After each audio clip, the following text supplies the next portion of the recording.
வைகாசி மாசம் விசாக நன்னாளில் கைலாயன் கண்ணில் நீ பிறந்தாயே வேளா, கைலாயன் கண்ணில் நீ பிறந்தாயே வேளா.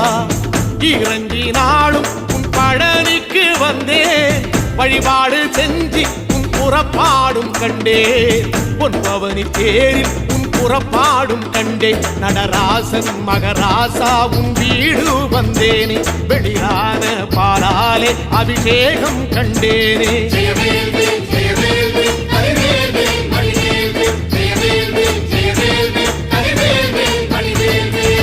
தென்பழனி தேடி உன் தென்பழனி தேடி, திருநீரு பூசி நான் ஓடோடி வந்தேன், திருநீரு பூசி நான் ஓடோடி வந்தேன்.